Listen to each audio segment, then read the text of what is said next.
Morning, everybody. To get us started, honorable ministers, academia, social societies, ladies and gentlemen, good morning, good afternoon, good evening, depending on where you are joining us for this important side event of the Technology Bank, which is focusing on empowering LDCs through science, technology, and innovation. It is a singular honor to moderate this session that comes at a crucial time for the LDCs as they prepare for the 5th United Nations Conference on Least Developed Countries to be held in Doha, Qatar in January 2022. Allow me to take the opportunity to express appreciation to the host country, Malawi, for holding this important Africa Regional Review meeting under these challenging times of COVID-19. Before we delve into the session, allow me to call on my colleague, Ms. Malvina Buldes, to give you an overview of some of the housekeeping for the virtual platform to facilitate smooth and productive session. Please note the session will be recorded and interpretation is also available in French, Portuguese, and Turkish. Malvina, I hand to you for the housekeeping. Over.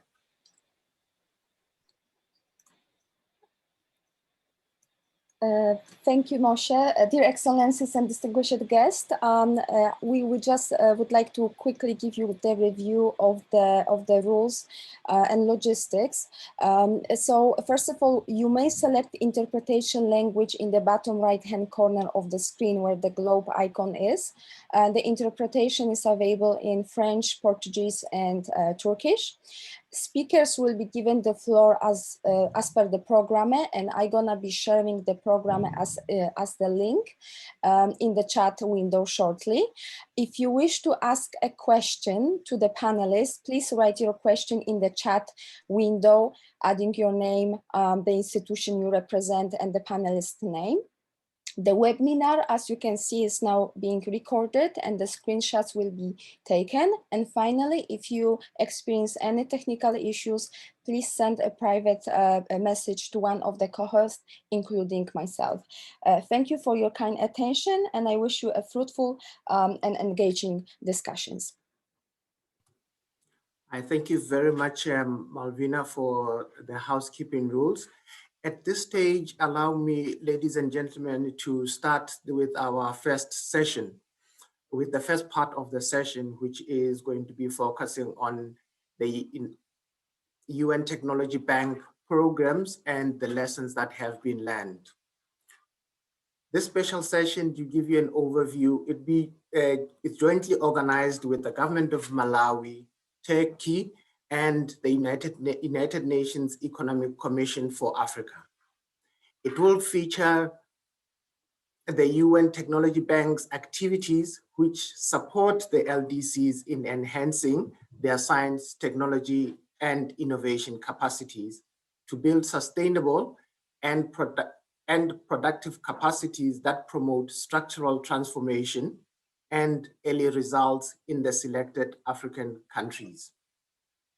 We will also have a discussion on the impact of potential partnerships in regional organizations to leverage technology banks' interventions to support the LDCs. During the session, some of the LDCs will also... Bu tartışmalar sırasında EAG'ler bu Covid pandemisi sırasında Covid et comment ils envisagent d'avancer après no período de pós-Covid, de recuperação pós-Covid. Dou agora a Kazako, the Minister of Information from Malawi. The Minister has been Minister of Information since July 2022 and brings to this panel extensive knowledge in media that spans over 30 years. Honorable Minister, you have the floor. Thank you very much, Mr. Joshua Setipa, Managing Director for the UN Technology Bank for the Least Developed Countries, distinguished delegates, ladies and gentlemen. I am pleased and honored to speak on behalf of the government of Malawi at this important event. Information and communication technology, ICT, has proven to be an effective tool for integration and full participation in the modern global economy.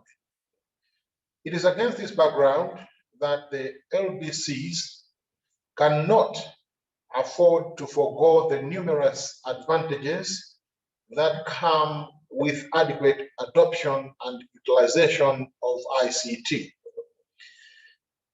The government of Malawi recognizes the important role of ICT in the attainment of the 2030 Agenda for Sustainable Development.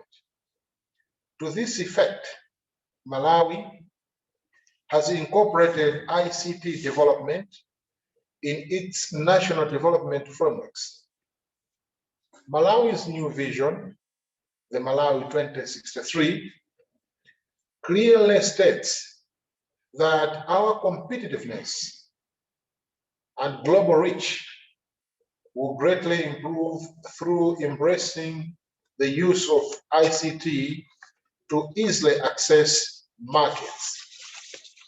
Malawi's medium-term strategy, the Malawi Growth and Development Strategy 3, MGDS3, has transport and ICT infrastructure as its fourth key priority area, where transport and ICT investments are highlighted as enablers for sustainable development in Malawi.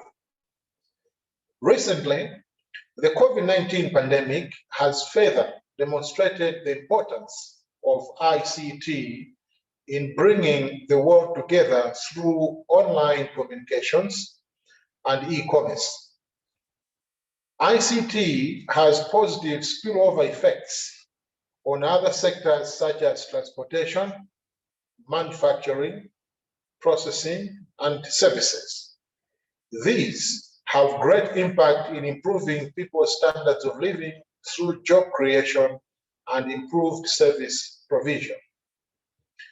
Distinguished delegates, ladies and gentlemen, Malawi has made strides in ICT development, some of which include, but not limited to, the Malawi Digital Migration Project, facilitated Malawi's successful migration of television services from analog to digital in order to align to international standards and improve quality in that area.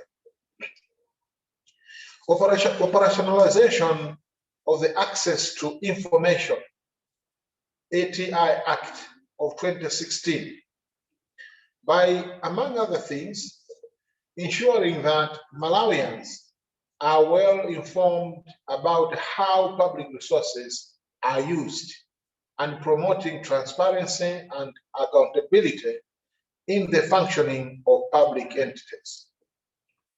The National Backbone Fiber Project. This is aimed at enhancing Malawi's ICT delivery capacity through fast and affordable internet service provision. Then we come to the Last Mile Rural Connectivity Project. This project seeks to increase levels of mobile network connectivity using existing infrastructure to cover more areas in Malawi. The National Physical Addressing Project. The goal of this project is to develop and implement a comprehensive national addressing system for Malawi in order to enhance social inclusion and improve delivery of socio-economic and essential services like health, utilities, and banking. Universal Service Fund projects. The aim is to roll out projects like rural telephone, radio signal coverage, mail conveyance, public Wi-Fi, school connectivity, and connectivity to persons with disabilities, PWD. Distinguished guests, ladies and gentlemen, Malawi is committed to ensure the development of the ICT sector as an enabler for socio-economic development. It is the expectation of the government of Malawi that the discussions from this session and those of the review meeting will be implemented ahead of the 5th UN Conference on Least Developed Countries, LDC 5. We thank the partners that have put in their energy and resources to make this meeting possible amidst a global pandemic that threatens to undo what our nations have built together in many years. Let me at this moment welcome you to this session of the event. And Malawi, being the host, is very excited to participate and get the most out of this meeting. It is our hope that delegates will discuss abundantly, freely, with a view to ensuring that at the end of this meeting, something must come out. We might be a group of the least developed countries. The word there is just least developed countries. We might not be poor. We might just be the least developed countries. I thank you for your attention. May God bless you all. I thank you very much, Honorable Minister, for outlining the national policies and the plans of Malawi in terms of leveraging on ICT for development and towards the attainment of the SDGs. At this juncture, I would like to call upon the Managing Director for the United Nations Technology Bank, Mr. Joshua Sitipa. Mr. Joshua Sitipa is the first Managing Director for the Technology Bank, which he joined in November 2018. Mr. Sitipa brings with him a wealth of over 20 years of experience in senior leadership roles at national, regional, and in international level, and has extensive knowledge on issues affecting least developed countries. Managing Director, you have the floor. Thank you very much, moderator, for that generous introduction. Honorable ministers, distinguished delegates, ladies and gentlemen, dear colleagues. Let me start by thanking you for accepting our invitation to this event this morning, where we will highlight some of the work underway in Africa and also hear from you how best the bank can support the LDCs in Africa. I also wish to acknowledge at the outset the support of the government of Turkey in sponsoring this session and express our gratitude for its continued support to the work of the Technology Bank. I should also acknowledge the support of our partners, the UN Economic Commission for Africa, in this event and also in other events that we have organized in the past, and we look forward to continuing our partnership. Over the past 2 days, we've had speaker after speaker highlight how critical science, technology, and innovation are to achieving transformational impact in the LDCs, even under these challenging conditions of the COVID-19 pandemic. We have also heard how the COVID-19 pandemic has amplified how science, technology, and innovation are important to effectively reduce the probability of shocks and build more resilient societies. STI are enablers for countries to not only respond to the current pandemic, but to prepare for other global crises such as the HIV/AIDS pandemic, Ebola, which is rearing its head now in some parts of Africa, as well as for future pandemics that we will continue to face. Since its operationalization in 2018, the core driving principle of the Technology Bank has been to design programs that complement rather than duplicate, that leverage on existing initiatives of partners within and outside the UN system, and that listen to governments and other stakeholders and reflect their national priorities. To fully understand the unique individual countries' technology needs and priorities, we launched the technology needs assessments in 2019, and we were able to conduct them in Bhutan, in Guinea-Conakry, the Gambia, Timor-Leste, and Uganda before suspending work due to COVID-19 restrictions last year. We have just launched the second phase of the TNA process, and this will cover Benin, Sierra Leone, Sudan, Djibouti, Sao Tome and Principe, Kiribati, Haiti, Mozambique, Rwanda, Malawi, Nepal, Zambia, Cambodia, Lesotho, and Bangladesh. A common thread emerging from the TNAs we've conducted to date is that priority should be given to the ICT sector, and this echoes well with the remarks we've just heard from the Honorable Minister for Malawi. Since ICT is very critical for technology development and implementation, which are also important for unlocking the full innovation potential in the LDCs. In response to the pandemic and realizing the destructive impact it was likely to have on the LDCs given the inherent vulnerabilities of the healthcare systems, the Technology Bank, together with UNDP, with UNTAD and the WHO, launched the Tech Access Partnership in March 2019 to strengthen developing and least developed countries' manufacturing capacities of essential COVID-19 related equipment, medical diagnostic kits, and medical devices. To date, with transactions in different states of readiness in Uganda, Liberia, the Gambia, Lesotho, and Zambia, among others, which cover production of N95 masks and assembly of ventilators. These transactions utilize technologies from Turkey for the N95 mask, ventilators from Turkey and the US and South Africa, and diagnostics from the UK. And we continue to receive offers of technologies daily, which make it easy for us to reach out to as many countries as possible and match their needs. The Technology Bank has also launched a comprehensive capacity building program, which has covered key areas such as enhancing research capacity, training and utilization of satellite technologies for climate change mitigation and disaster management, biotechnology, and industrial design. For example, to date, our research capacity building program has trained over 3,500 researchers in 88 countries, 43 of which are LDCs, with 64% of the participants being male and 36% female. I should also point out that for the 2021 program, we have prioritized gender mainstreaming to ensure that we get a higher level of representation from female researchers, which is very important for our work. The Technology Bank is also supporting the establishment and strengthening of academies of science, which, as we know, play a very critical role of advising governments on STI policy development and implementation.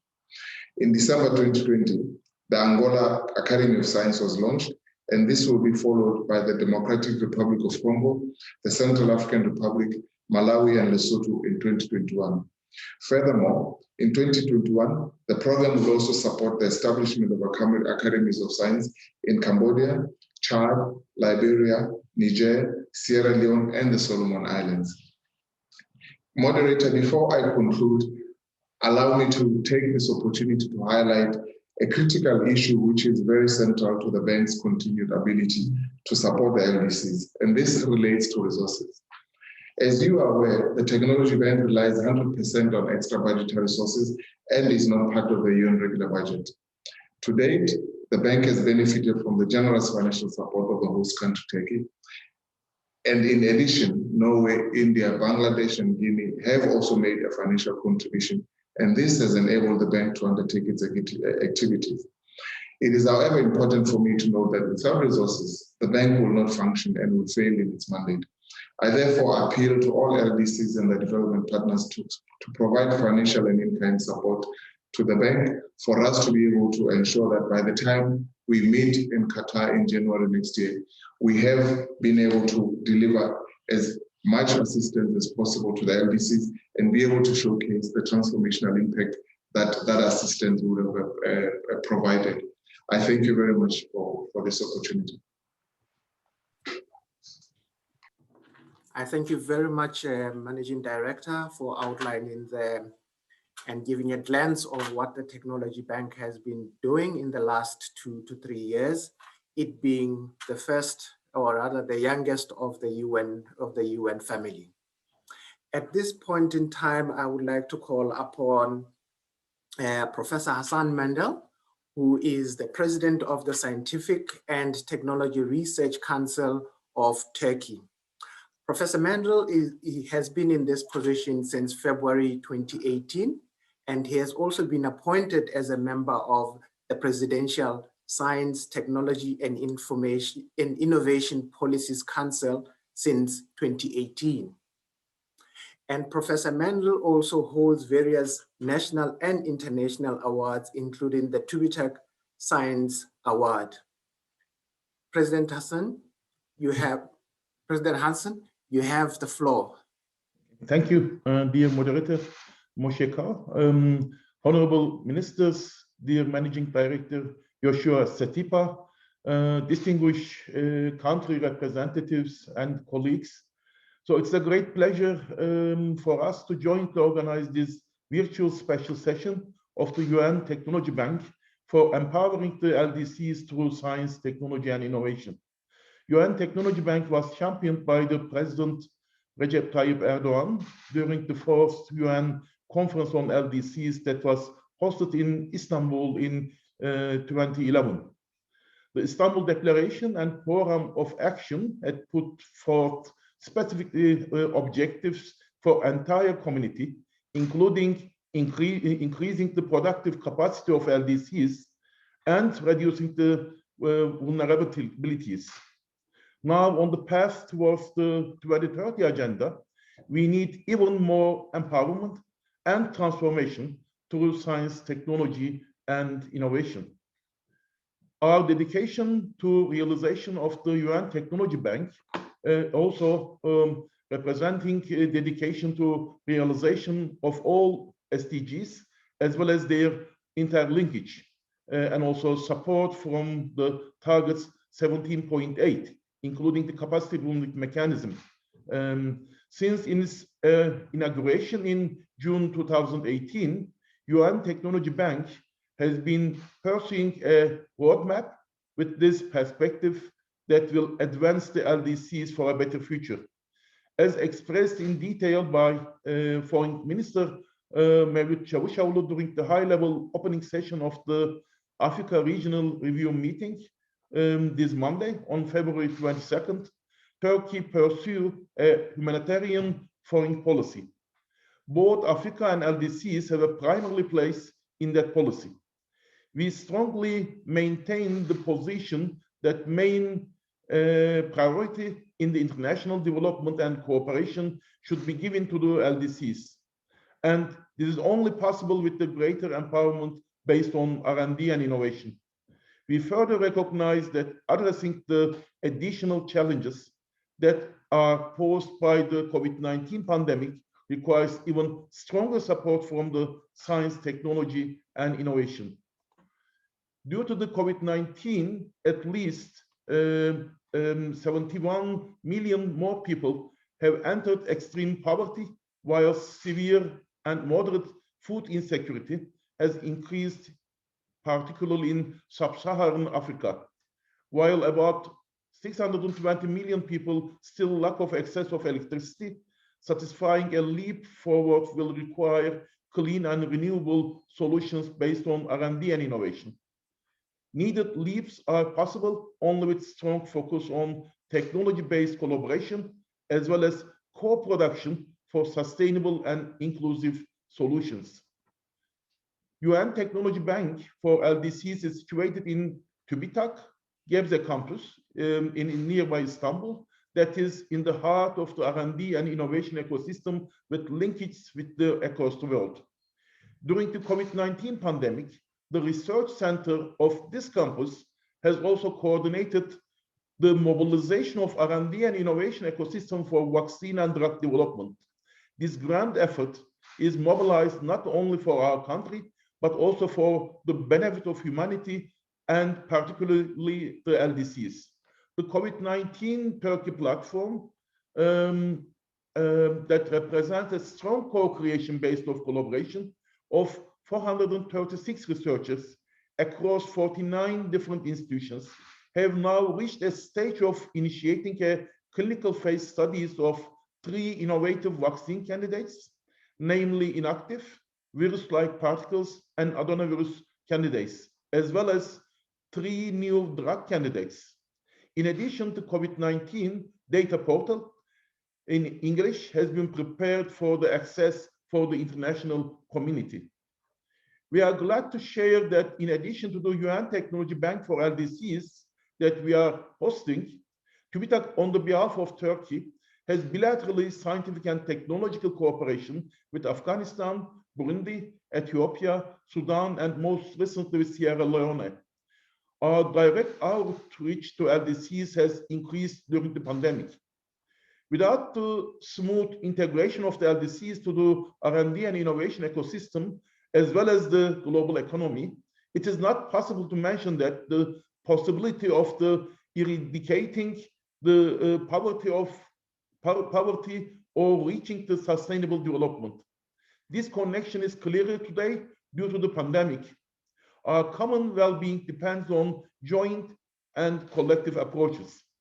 As recognized in the recent review of the implementation of the priority areas from the productive capacities and agriculture to the multiple crises for emerging challenges, there are still significant challenges ahead that require greater collaboration.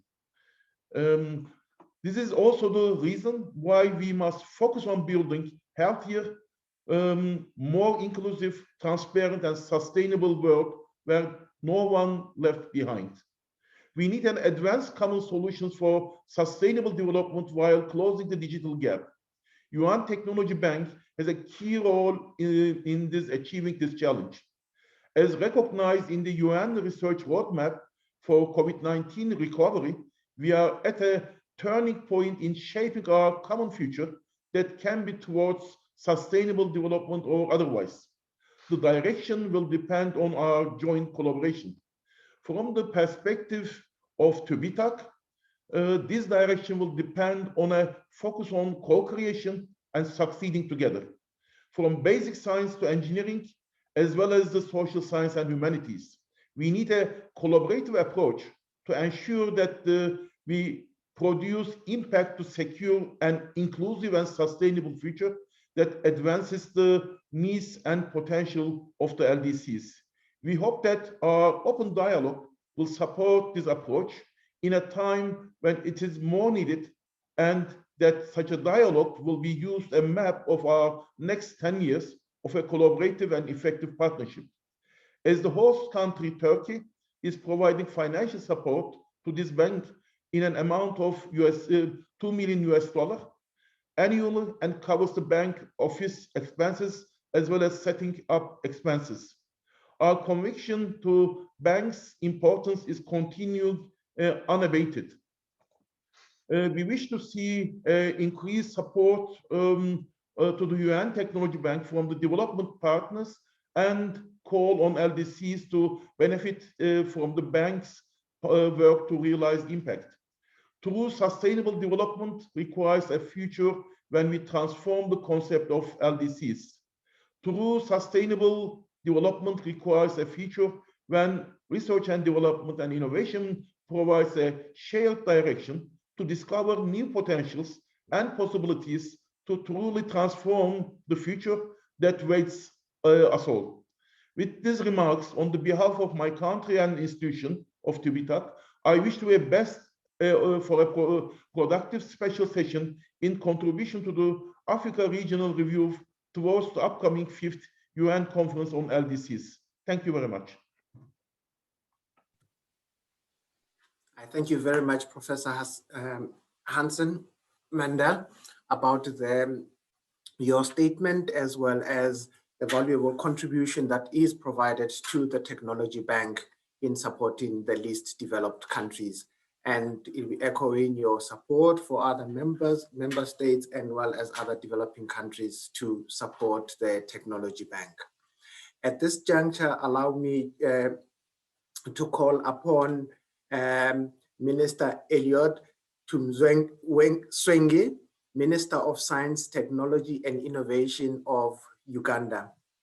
Minister is by profession a medical doctor and has since been elected to the Parliament of Uganda since 2001. In 2016, he was appointed Uganda's first ever cabinet minister for science, technology, and innovation. Honorable Minister, you have the floor. Yeah, the MD of United Nations Technology Bank, honorable ministers and fellow panelists, allow me first of all say that I'm taking this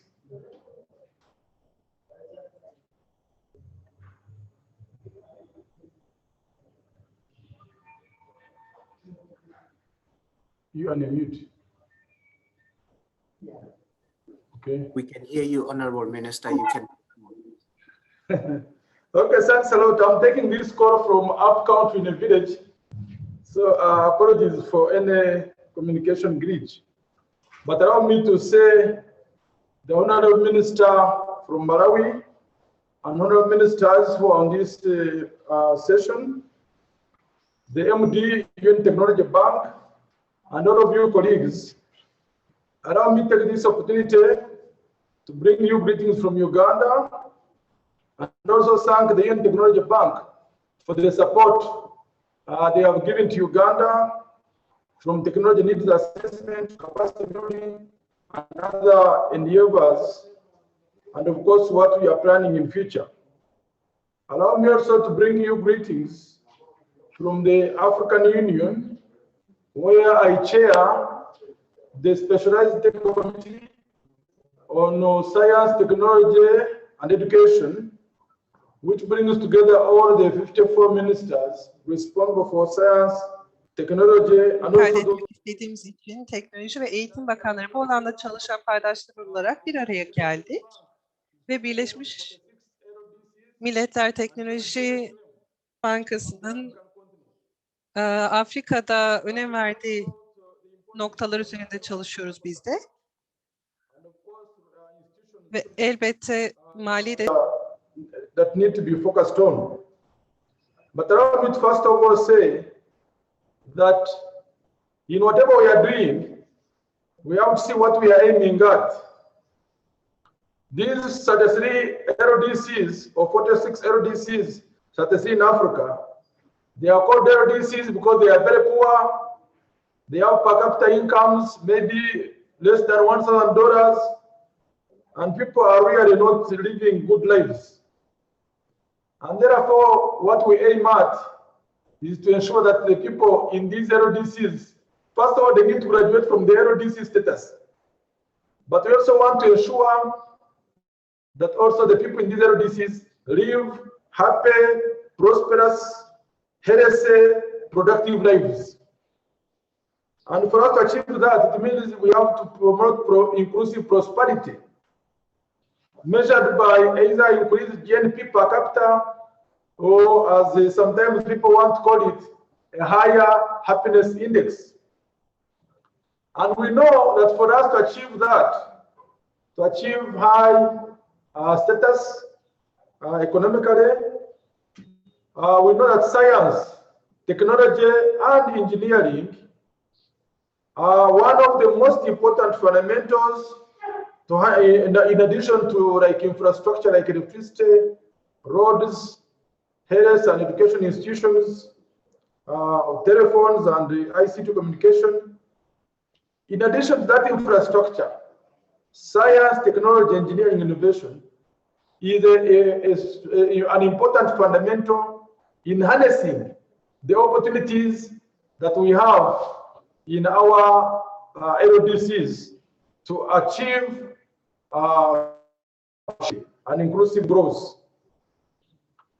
And therefore, these countries need financial and technological support and technical support. And this support is important, but can also be focused on a number of things. One of them is human resource development, capacity building. Because when you look at the number, for example, of researchers per capita, number of engineers per capita, number of doctors per capita, number of nurses per capita, you know, and number of PhDs per capita, you find it's extremely low in most of these countries. So we need resources to strengthen human resource. And of course, most of these countries, especially in Africa, they've got huge populations. By 2050, Africa will be about 2.5 billion people.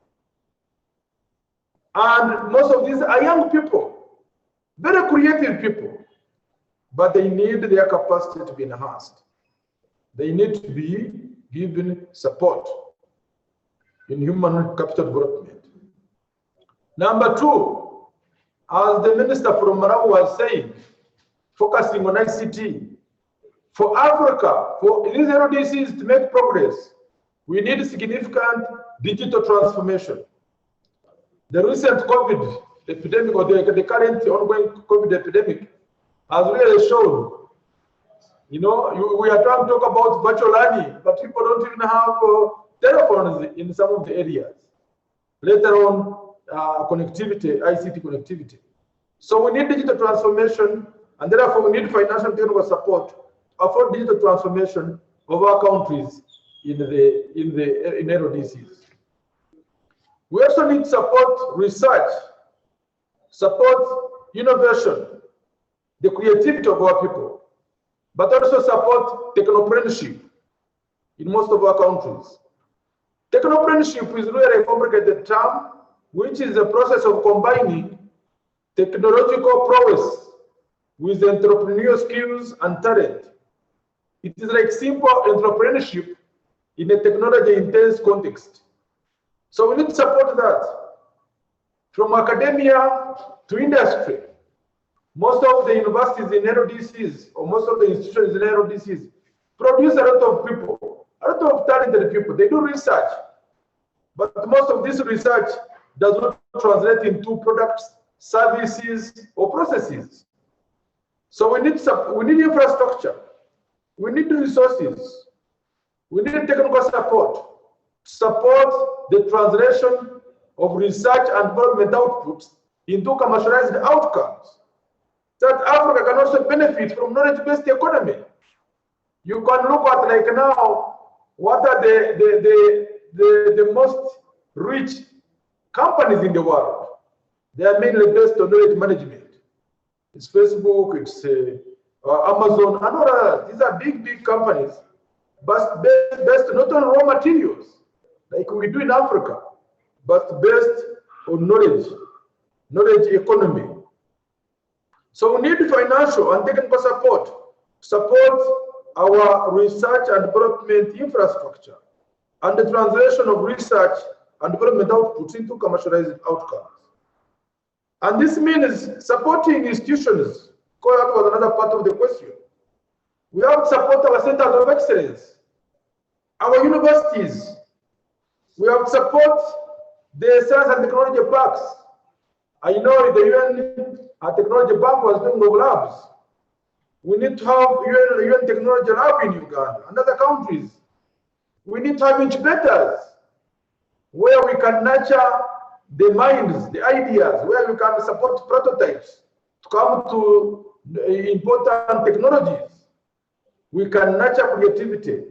We can ensure that people who have ideas, that these ideas turn into innovations or inventions, and that these innovations or inventions turn out to be viable businesses that can produce jobs, produce money, and make sure that people can stay like in Africa, instead of going and dying in the desert or dying in the Mediterranean Sea, trying to cross and to get better jobs elsewhere. So we need support of this creativity to turn into products, to turn into services. When we also talk about academies, from academia to industry, we need to support our academies of science. Academies of science, like in Uganda, where we have Uganda Academy of Science, because these provide informed information, they provide information, they provide evidence, that can support policy formulation. We need to support our research councils. We need to support our ministries of science and technology. We need to support our regional bodies. Above all, we need to support our funding for innovation. In Uganda, we have established the Research and Innovation Fund under my ministry, and this has enabled us to support a lot of scientists, but we need more support in this. Finally, when we come to like the COVID vaccine, I mean the COVID epidemic, the countries need to be supported to produce items that are needed to fight such epidemics. When the epidemic began, we saw how many countries were struggling to stop other countries from exporting products. We realized that actually countries which did not have internal capacity to produce some of the items would suffer. And right now, at the African continent, our Department of Research, Science, Technology, and Education, as well as like now in Uganda, my Ministry of Science, Technology, and Innovation, we are supporting various initiatives to produce vaccines to ensure that we can do research that we have to look at, because like now, although we have gotten our vaccines for the virus, but there are many variants coming up. So we've got to do research and make sure that maybe in LDCs we can be able to make our own vaccines, because we see countries caring for themselves initially. Yes, countries saying, okay, whatever vaccine you make, we must first use it in our population. Then we will make our vaccines for Africa, not only for COVID, but also other diseases that may emerge. The other day, I saw like in Russia, where a new disease has emerged to do with, I think it was also found out, although it's not yet affecting humans. We need to build capacity to make our own diagnostic tests, for example. So all the biotech companies, we have to support them. Our biotech companies in LDCs. We need to support the local production of medicines, including research into our biopharmaceuticals. Yeah, our medicinal plants turn them into valuable products that can be used to fight the disease. Because we know that whatever we do, saving a life is the highest ESCO act one can ever do to humankind. So whatever we do in most of the processes, whatever we do in our countries, we must make saving life as the highest point that we have to look for.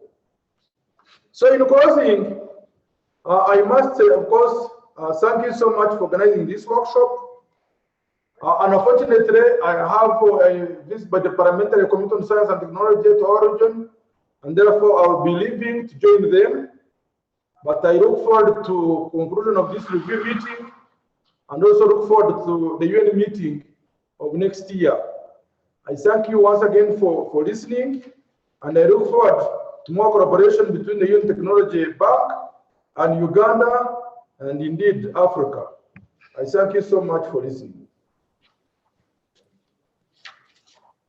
I thank you very much, Honorable Minister, for outlining the various initiatives that the Technology Bank has undertaken in Uganda, and also the importance that you have highlighted on digital transformation, as well as ensuring local and indigenous technologies are incorporated in saving the lives of the people. At this point, I would like to call upon His Excellency, Mr. Abubakar Saila, the Minister of Higher Education and Scientific Research of Guinea. The minister is recently joined the Ministry of Higher Education and Scientific Research, but previously had served as the Minister of Transport. Honorable Minister, you have the floor.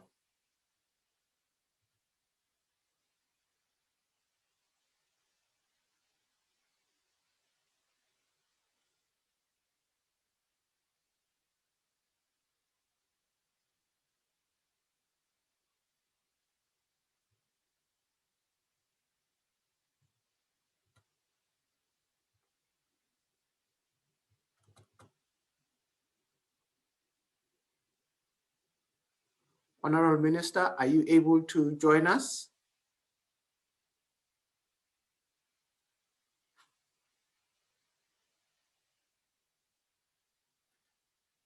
Perhaps as we are living in this new life of Zoom, while we are resolving the technicalities that may be with regards to the connection, I would then call upon our distinguished panelist from Ethiopia, and this would be Dr. Solomon Bennu.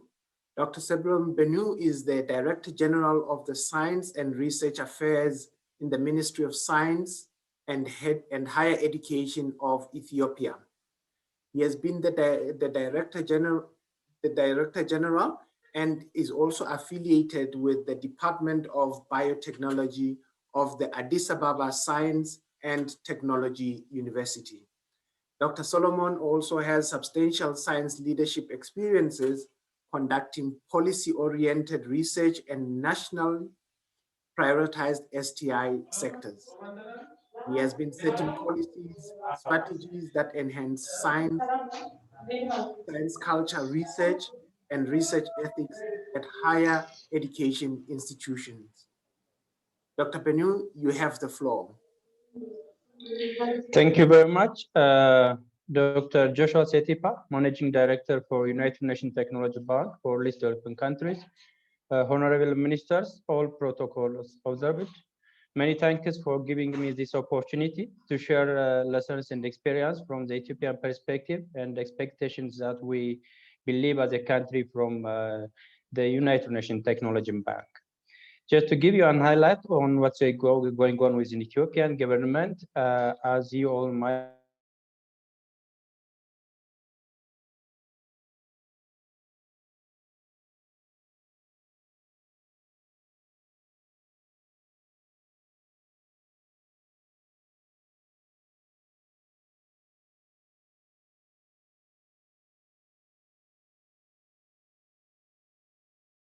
to lead TBET and the universities, but also to coordinate all science and technology activities at national level. And recently, the Ethiopian government has also made a reform and a perspective, a 10-year perspective plan, where the economic development has, yes, share with me. Your line was breaking. Maybe if you switch off the video, we might be able to hear better.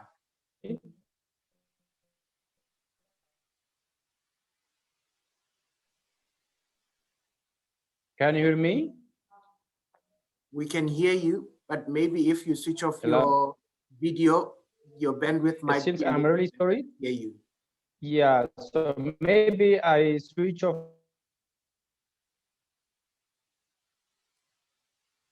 Yes, please, you can switch off the video.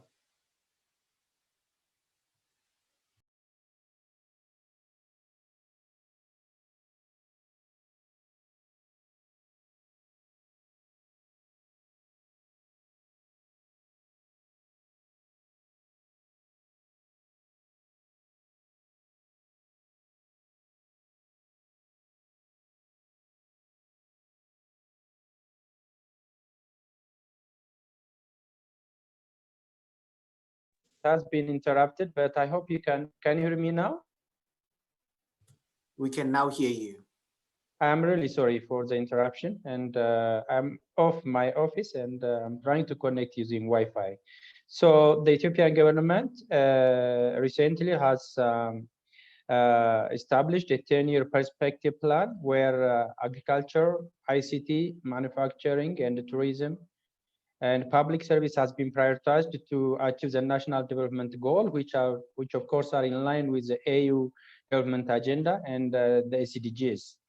So with that, my ministry has also set up several reform activities, particularly in science, technology, and research. And we have been also reforming several activities on national journal evaluation and accreditation activities, which are, of course, in line with the Technology Bank activities with Open Science and the Academy of Sciences. And the role played by this Technology Bank toward the Ethiopian Development Plan are enormous, and I'll come back to that later. Thank you very much for giving me this opportunity. Thank you. We thank you very much, Dr. Bennu, and it is understandable that there may be some challenges, but we were able to hear you. And also on the chat, we would follow up with your making available your statement. I would like at this point maybe to cycle back to Honorable Abubakar Sailaj to establish if we are able to connect at this point in time. Honorable Minister, are you able to connect with us?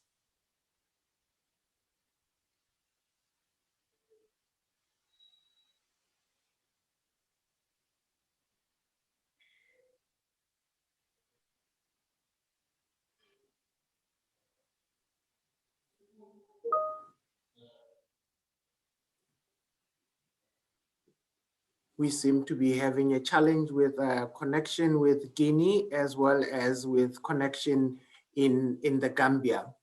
And therefore, I would then like us to focus on moving on to the second part of our discussion. But at this point in time, I would also like to announce that for anybody who has some questions can be able to put the questions on the chat, and my colleague Malvina will be the focal point to collect the questions. And at this point in time, I would like to call upon Dr. Victor Conde. Dr. Victor Conde is the Scientific Affairs Officer of the United Nations Economic Commission for Africa, and he will be addressing us about the partnerships with regard to the regional commissions. Dr. Conde, you have the floor.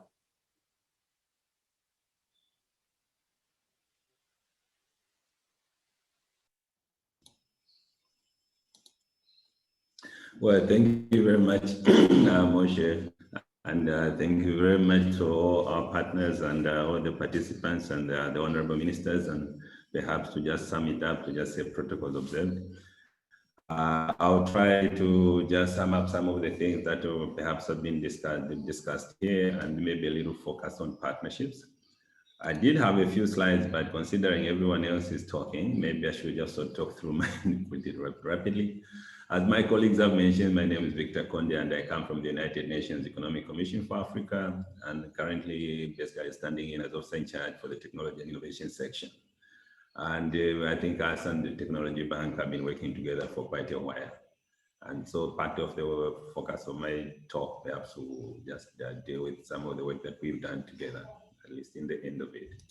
But perhaps just a reminder of why actually we are here and some of the challenges the continent faces, considering that most of the LDCs are actually African. And if you look at Agenda 2063, which is Africans themselves actually set for themselves, unlike the SDGs, which is globally agreed, there are quite a number of them for which actually education, science and technology are particularly important. If you look at the priorities, there's a priority number 2, which says we have to have a well-educated citizens and skills revolution underpinned by science, technology, innovation.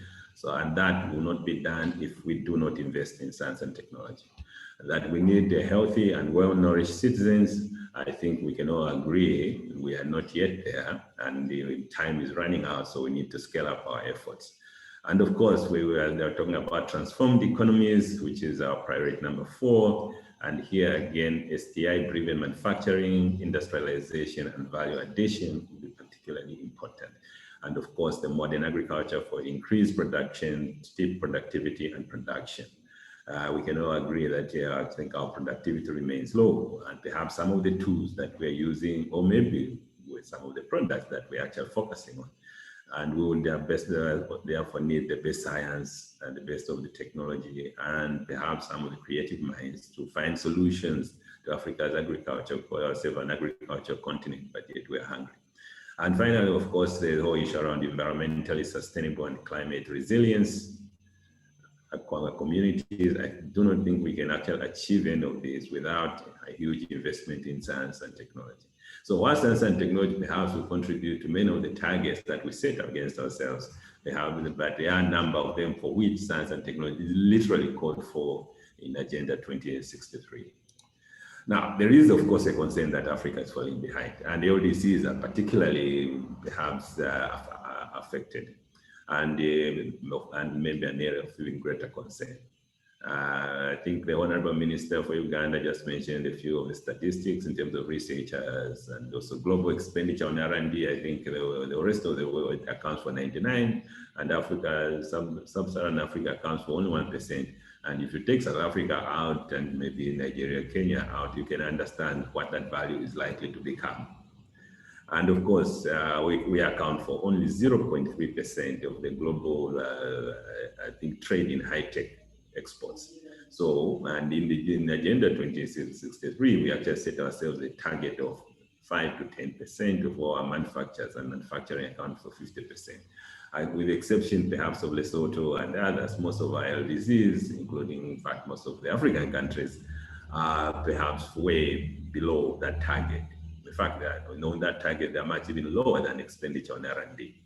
And when we look at the use of intellectual property, which says we are able to use other people's knowledge, or we are able to export knowledge. Actually, our basically acquisitions are only about 0.2% of the global payments.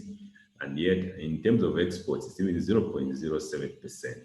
And so many of these will not change by themselves or overnight. So we understand, but we'll need to make steps, in which case we really need to figure out how do we get African tech, especially LDCs, to build up the necessary capacity and may prepare the next generation to come up with solutions that actually build out our industry in order for us to see changes in these numbers.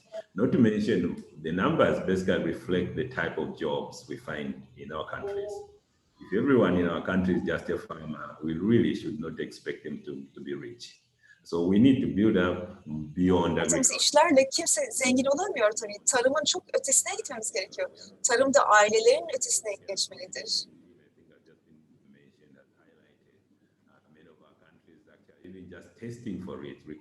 Diğer taraftan mesela Covid-19 konusunda bile kendi testlerimizi üretemiyoruz. Hep başka ülkelerden test getirmemiz gerekiyor. Bunun ötesine geçmeliyiz artık. Kendi testlerimizi üretebilmeliyiz. Eğer kendi temel teknolojileri yatırımda bulunmazsak, o zaman kendimizi gerçekten çok kötü bir durumda bulacağız. That science is important. I think everyone was like, innovation is important. And for the first time, all of us really needed science to inform us when we should shut down our borders, science to inform how far we should stay from each other. Science, I think countries have depended on good science, and good science is really lacking. You can tell when most of the people will be affected in our own countries. So really a key message perhaps for me would be, we need to, I think, to invest and generate the ability to generate and use knowledge, which currently remains low. But pockets of excellence actually exist in a lot of LDCs. Someone said, well, Ethiopia, many one will wonder why. But there is a pocket of excellence where we go. And there are countries like mining, Uganda, perhaps in health research. So it is possible that we can actually partner together and move beyond some of the challenges and bottlenecks that we face. So what I'm thinking is, while we focus a lot on the partnerships among countries, but perhaps to achieve that goal, we also need partnerships among institutions. And perhaps this is where some of the work we've been doing with the Technology Bank has been quite important. We work together very well in actually bringing the work, starting the work on the African academies. How do we promote them, and how can we help them to build up their own sustainability and the resilience? How can we help them actually to inform policy making on the continent? And that is the work we're thinking will be important as we move forward, because they will actually be important in generating the knowledge that we need, especially now in the area of COVID-19. But in building forward, we should perhaps really need more science to inform us what is the best way for us to go. Which areas should we focus on if we are going to meet the goals, and as well as get ourselves out of the challenges that COVID-19, I think, has placed upon us. And the work that I think the Technology Bank that is undertaking in terms of helping countries acquire technologies is also in line with some of the work that we've been doing. Right now, as we speak, actually, we have a youth technology, we have a youth bootcamp in Congo, which is actually happening virtually, and I hope some of you have time to join it. And here, young people are looking at the use of AI. AI has been quite key in the fight against COVID-19, but here we're looking at AI use everywhere in all sectors, and we're looking at nanotechnology and health technologies. My colleague was talking about ventilators. Actually, we've been promoting biomedical engineering over the last couple of years. And so the work that we are doing together basically complements each other. And therefore, going forward, we should be able to, I think, to find even greater ways in which we can partner and help our member states move forward. We also need perhaps to build in new partners, especially those from around the continent. I think the continent, like I said, have a lot of pockets of excellence in almost all countries. You find excellency, centers of excellence in countries like Congo, but how do we link them all together so that they can actually provide the solutions that the continent needs actually to create the jobs for the young people, not just in the traditional sectors, but in those sectors that have grown very fast. We had COVID-19 for sure. Many sectors have suffered, but most of the high-tech sectors have actually grown very fast, made huge profits. And we have perhaps haven't made that much profit because we are completely absent in those sectors. And I'm thinking we need to figure out how do we get all these to join in and actually increase our partnerships and therefore make a difference among our people. So with that, I would wish to end here and thank my colleagues from the Technology Bank for reaching out to us and also, of course, for working with us. And I hope to see you, all of you, I think on 25 and 26, we have the Africa Regional Science, Technology and Innovation Forum, which is hosted by the government of Congo. Please come and join us. You can go to our website at ECA and you'll find all the information about it. And we look forward to meeting you soon. Thank you very much.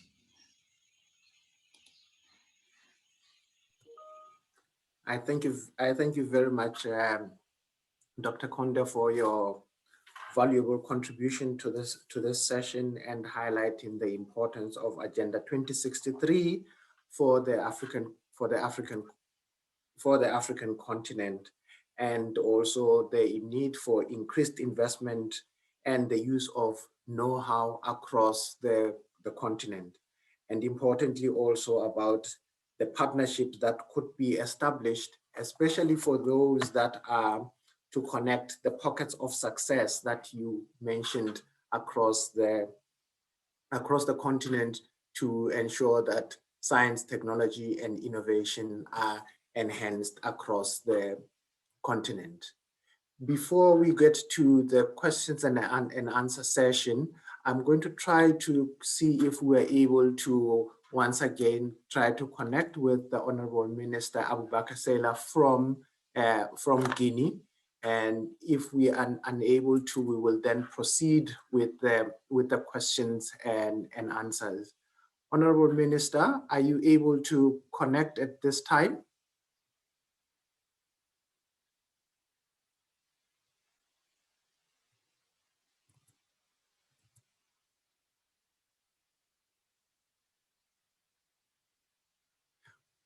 Well, while we are still trying to resolve the challenge, perhaps it may be important that as the intention of this session was to be more interactive, to move into the section that is all about the questions and answers, and to, as indicated earlier on, to facilitate the discussion, my colleague Malvina was collecting the questions as they were coming up on the chat. And at this point in time, I would call upon Malvina to give us the first question, which I'm told is attributed to Professor Hassan Mandel. Malvina, you have the floor. Thank you, Moshe.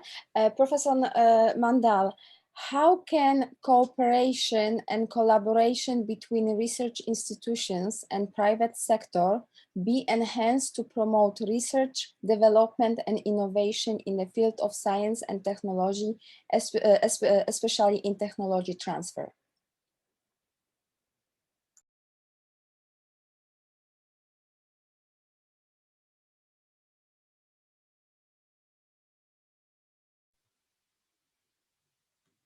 Professor Mendel, are you with us? Yes, I am. I am you. just unmuted. Okay. So thank you for the question. So, based on the approach that we have been realizing in our ecosystem, we recognize the importance of integrating the actors across the ecosystem in co-creation based approaches. So I am talking about co-creation more than the collaboration. I think this is one of the key words we should be understand well in terms of this interaction between university and industry. This involves bringing the competences across the institutions towards joint targets in common platforms so that it's possible to attain impact for the new knowledge generation based on the co-creation. It is also necessitates the new approaches for the developing and promoting human resources that are fully occupied with the collective skills and knowledge to contribute to co-creation based approach in effective ways. For example, we are constantly strengthening the university-industry partnership by raising the human resources. Sometimes it has been told, think that the funding is more important, but I think the most important, including the Turkey, and also I definitely think that for the LDCs, that improving the human capacity, I think the first priority. So, and we launched a new program called Industrial PhD Program to raise the human resources in the areas that are demanded by the industry. The program directly raises co-creation oriented human resources with at least 3 doctoral students in each partnership. This allows developing a critical mass in the areas of the industrial need based on the specific country. So in our case, 80 universities and 22 companies have been involved in this program in Turkey. And the program is not only limiting during the PhD, because one of the challenges also in Turkey, during this interaction, the student for doing the PhD, but the most important to employment stage. So, TÜBİTAK is also a role of a funding agency to supporting these PhD students during the employment stage for up to 3 years. So therefore, the transition from the university to industry becomes sustainable. The novel features of this program are targeting the multiple benefits by bringing the ecosystem in raising human resources together while establishing the foundation for future university-industry collaboration, including the pre-competitive type of collaboration, because this is also a kind of a challenge in a way of bringing the industries together, companies together in terms of the competition ecosystem. Such a tool is relevant for being used to be rapidly to develop university-industry partnership, which we think also for African countries. Similar to this example, diffusion to co-creation requires the design of the new tools to mobilize the ecosystem while effectively managing the R&D and innovative processes. And also again in Turkey, we are trying to change our ecosystem by doing just R&D to the managing the R&D. Co-creation needs to become a culture of working and succeeding together. So such a culture also involves the strong partnership of research institutions and the private sector. In our ecosystem, the institutions of the TÜBİTAK Marmara Research Center have been taking leading roles in strengthening co-creation based approaches across the ecosystem, including the COVID-19 Turkey platform. 49 institutions around the Turkey, 436 researchers come together using the same infrastructure. Human capacity is being used from different institutions, so we are calling this is a more than the collaboration, is a co-creation. To complete the process is a complex system and requires strong capacity building to be enabled to transformation of science and technology-based solutions into socio-economical and environmental impact for sustainable development. Our most recent calls have been further including those of joining multiple institutions to support the business plans of entrepreneurs, as well as empreendedores, desenvolvimento tecnológico, para a propriedade intelectual seja também transformada em produção industrial. Enquanto nous avons une agence en Turquie qui organise une coopération entre les universités et les entreprises privées qui se réunissent sur la base d'une approche du... Bu projeyle bize başvurmalarını istiyoruz finansman yapabilmek için, finansman sağlayabilmek için. Ve temiz ve kaynakların verimli bir şekilde kullanılması için böyle bir yaklaşım benimsedi.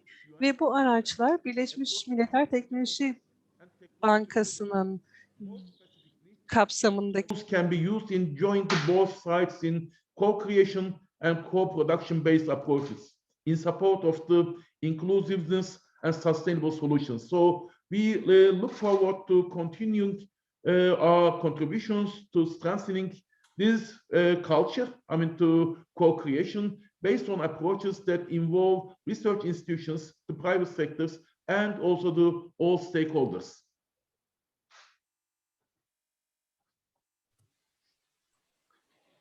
I thank you very much, Professor Hansen, for all the contribution. And I would then call upon Malvina, if you can be able to give us the second question. Yes, I have, the question was translated from French, so we are trying to our best to get the sense of it. And that question is directed to Mr. Setipa. What strategy should be put in the place to strengthen the link between academia, universities, research center, the private sector and governments in LDCs to help structural transformation? Thank you very much, Malvina, for that question. When one looks at the structure around innovation in most developing and developed countries, including here in Turkey, the common thread or the common approach is that innovation centers are entrenched or located within academic institutions. So within the universities, that's where you'll find most innovation centers, or at least with a very major contribution by academia in that sense. The same applies also, of course, to technology transfer offices. They are always linked to research entities within academic entities. And the reality, it's a very straightforward one. Academic institutions are where thinking and where creativity starts from. That's where concepts are developed. Now, it is very important that a proper ecosystem is built around such facilities or around such programs. And that ecosystem has to include a number of key issues, but primarily it has to include resources. Resource mobilization or availability to research entities is very important for unlocking the potential for innovation, which will then drive this transformational impact that we are all seeking.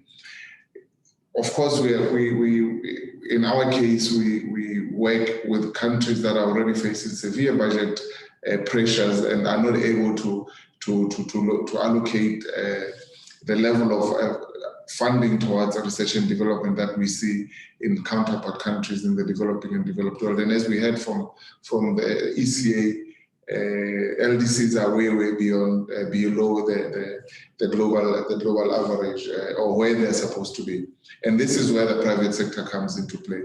The private sector in each respective country or even on a regional basis has an interest or will benefit from collaborating with academic institutions around solutions, around innovations that facilitate competitiveness and productivity levels in industry. So it goes without saying that private sector should play their role in providing resources, in also whether it's sponsoring challenges to innovators to say we are innovating around logistics, for example, around distribution channels. Locally, can innovators come up with solutions, and we sponsor that and we provide funding for that. That ecosystem is what spurs innovation. That ecosystem is what would ensure that the potential that we know exists for innovation in the LDCs is actually fully realized. Another reality also is that within that ecosystem, there has to be also an investment in building capacity, particularly around innovators, to understand the legal instruments that they have at their disposal to be able to protect the work they do. One of the challenges that we see in the LDCs in particular is that innovators, and by innovators, we across the board, not just scientific innovators, but also artists and cultural innovators, they do not have the instruments or are not aware of the instruments that are there in the system to protect them and protect those innovations. And that is why sometimes we realize that the energy that needs to be around innovation is lacking because of that limited protection. So intellectual property rights and everything that goes with protecting innovation is very important. And also this is where government comes into play together with its partners, ensuring that innovators and academia and other related stakeholders are fully aware of instruments that are available to protect those innovations. So in as far as this ecosystem that we need around innovation, access to resources, so financial resources are very important. The right legal framework is very important to ensure protection and of innovation. It is also important to also, the private sector also has a role also in as far as incubation is concerned, because at the end of the day, for innovations to be able to be scaled up and actually be able to be financially viable, they have to go through that entire process. And the private sector, apart from being a partner for government and academic institutions, also has an interest in ensuring that concepts go from the concept stage, basically, commercial to full commercialization. So they do have a role to play and are very integral part of that process. And then last but not least, of course, is the overall policy framework, ranging from regulatory framework that ensures that there are adequate regulations in place that regulate that provide the regulatory support for products to enter the market, or to ensure that products that eventually find their way onto the market are products that have been tried and tested, that comply with international and local standards. That is very important, and that is where government also comes into play. Unless government is not able to play that role of overseeing the regulatory side of the innovation process, providing the policy ecosystem that allows innovation to thrive, and also dedicating and allocating resources towards research and development, we will continue to see a very, very long and protracted process of unlocking innovation in sub-Saharan Africa or in the LDCs in general. Last but not least, of course, is the centrality of technology transfer to innovation. Technology transfer allows countries like the LDCs to also leapfrog, because for those technologies that have already been that are available on an open source basis, being able to identify, adapt, and then deploy them also is a very strong input towards local innovation. So as a country puts its innovation strategy in place, technology transfer has to be a very central part of that. And one of the things that we do as a technology bank, actually in partnership with Tubitech, we are working on developing a model TTO, a template that will be able to work with countries to establish national technology transfer offices, and also ensure that we put in place measures to support the institutional capacity around technology transfer, because identifying the technologies is one thing, but being able to have the institutional capacity to fully exploit those technologies is something else, and that's what we're focusing on. Thank you very much.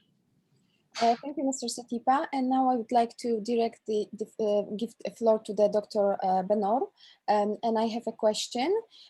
What is the importance of access to knowledge, information, technology, and know-how, and to support the LDCs in improving their scientific and innovative capacity needed for their structural transformation?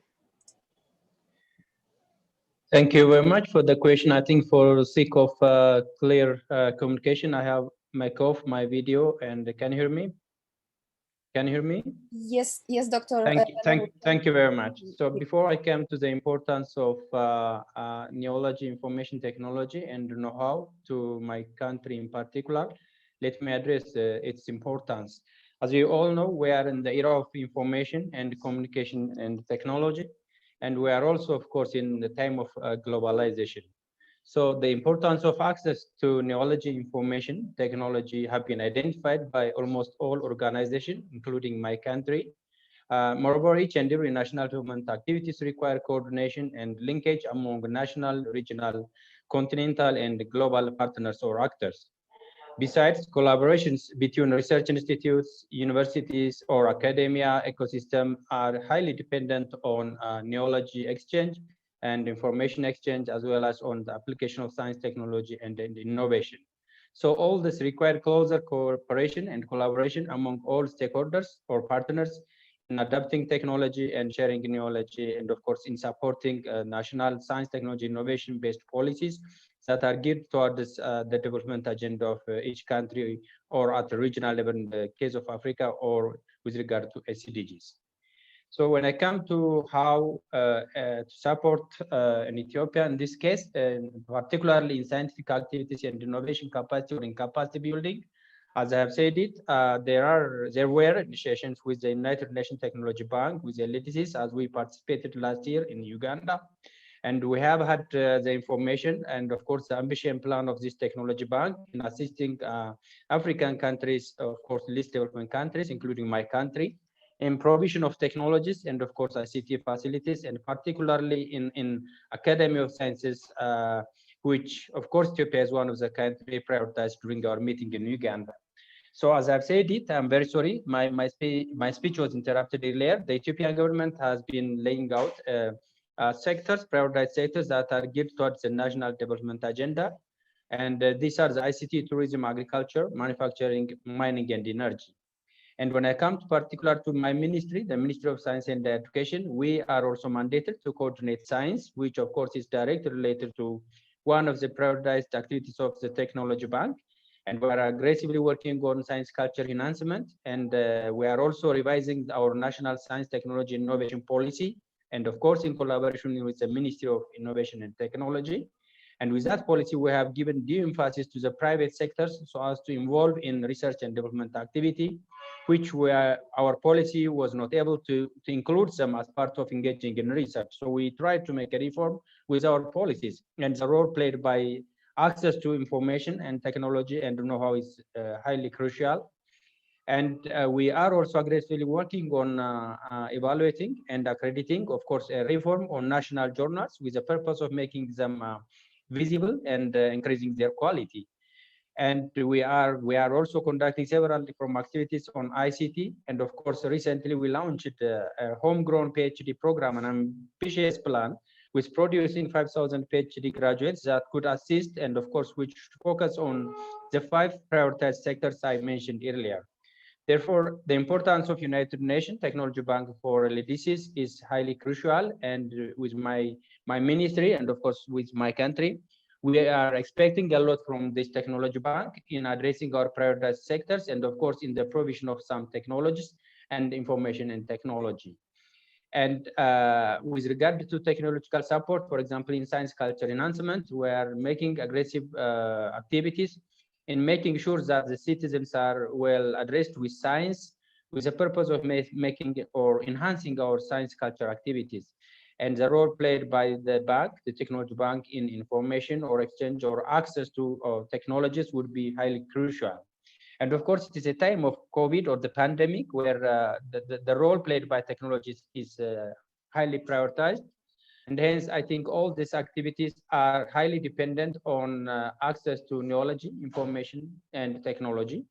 And we expect a lot, and we are ready to collaborate with the Technology Bank and other United Nations affiliated agencies or partners to make sure our prioritized ministerial or sectoral and national development agenda are highly addressed. And all this, as I've said it earlier, are highly dependent on collaboration, linkage among partners. And that's all from my side. Thank you very much. Thank you, Dr. Bennu. And I have another question that I would like to ask the representative of the government of Malawi, Mr. Bisika. The question is as follows. We have all emphasized the importance of internet connectivity. Internet data prices in sub-Saharan Africa are among the highest in the world, yet income levels are among the lowest. What are the different governments and stakeholders doing to significantly bring down the data prices in order to close the yawning digital divide and bring about inclusive development?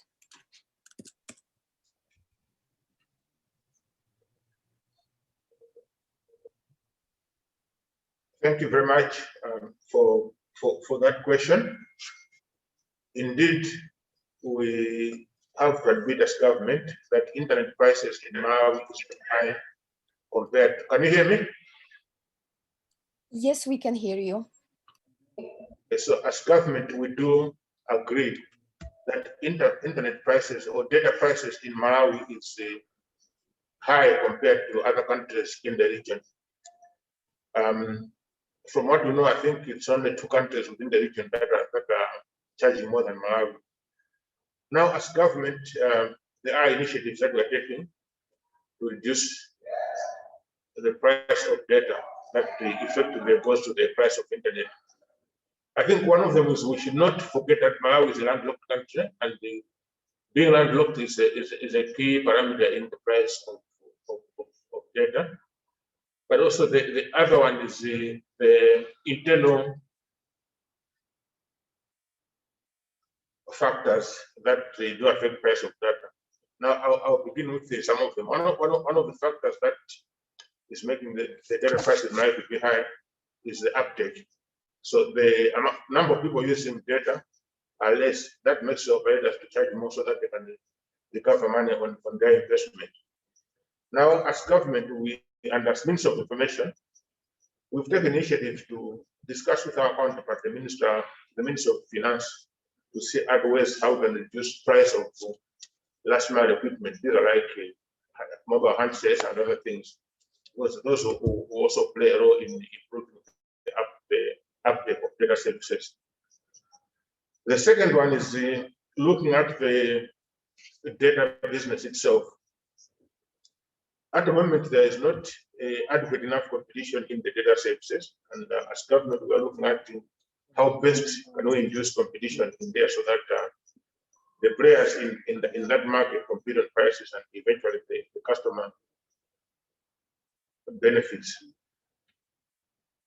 We have engaged the operators basically in terms of data that affects the big market of Malawi. It's probably through mobile telephone. So we have been in contact with the 2 operators that are operating in the country, the MNOs, and I would say through our engagements, they already reduced prices. One of the MNOs reduced prices by 69% and the other one by 25%. But we still feel as government that that reduction is not corresponding to the need of the people on the ground. I should hasten to mention that as government, the position that we've taken as government, and mainly as a Minister of Information, is that data is now one of the basic necessities. Not having data is more or less like not having medicine or not having food on the table. So we want to make sure that we pay more attention to the pricing and the success.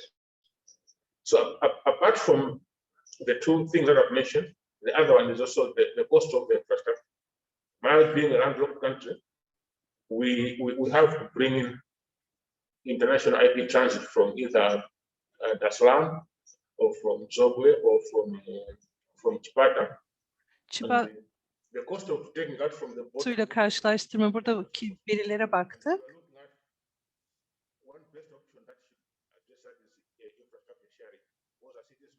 Ve altyapının paylaşılması gelişimi hızlandırmak için en ideal çözümlerden biri olabilir. Biz çözüm yolları arıyoruz.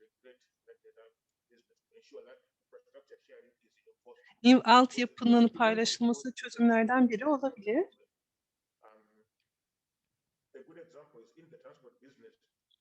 Ulaşım alanında da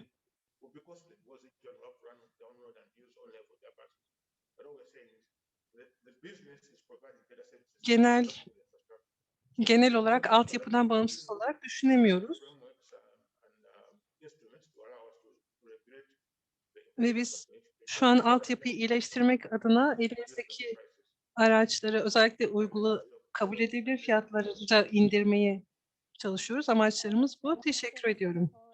Çok teşekkürler yorumunuz, cevabınız için. Başka bir soru daha var. Dr. Victor Konda'ya bu soru. The African continent, and what should be prioritized for building back better for LDCs by leveraging on science, technology, and innovation?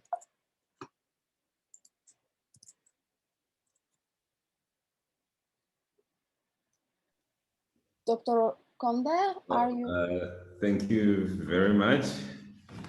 I'm guessing it's a difficult question to answer. We're actually looking at building forward better.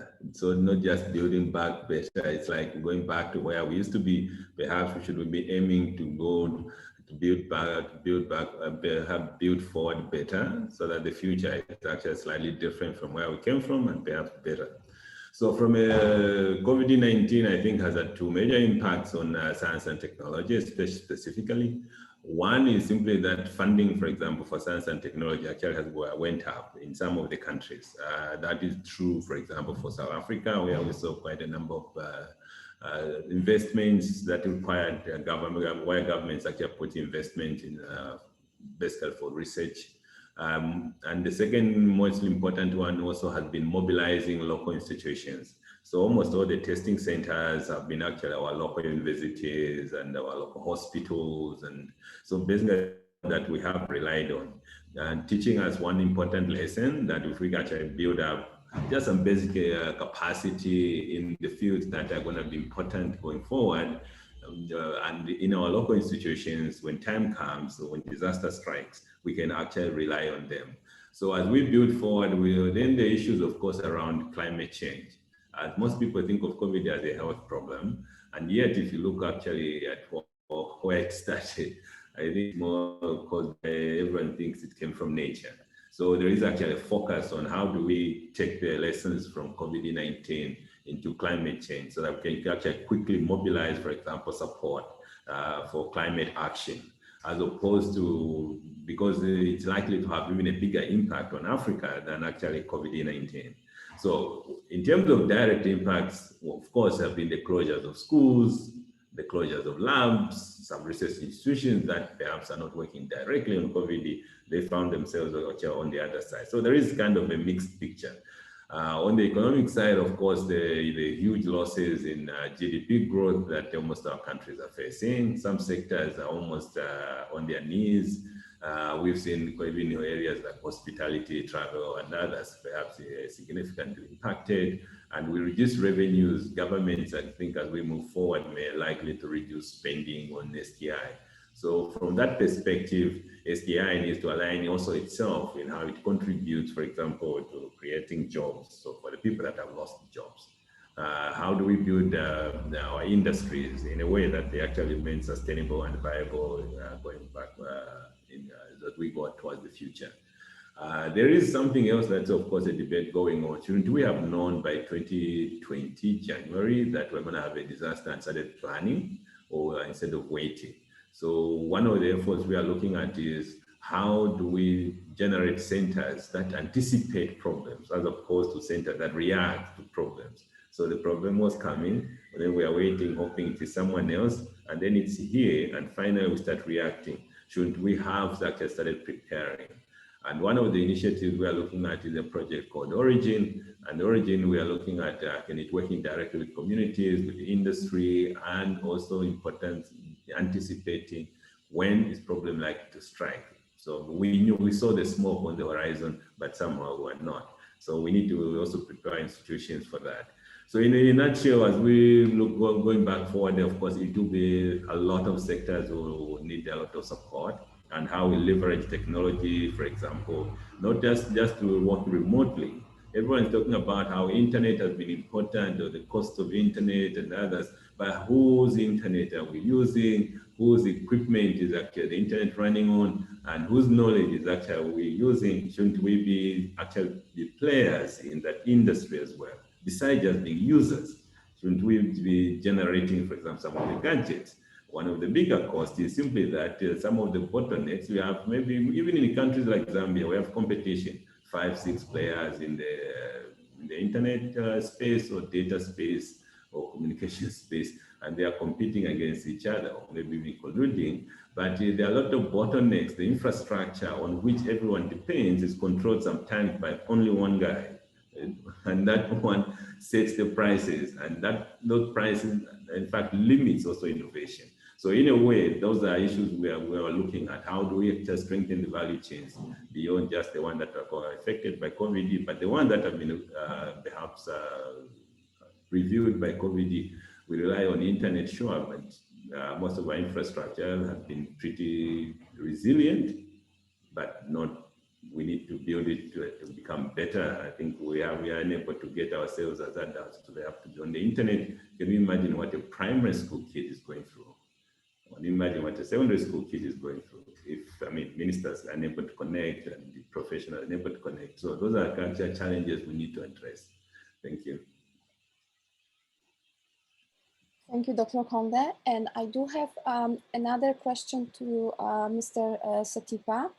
Mr. Setipa, how do you see the role of technology in stimulating exports for African LDCs? Thank you very much, Marvin.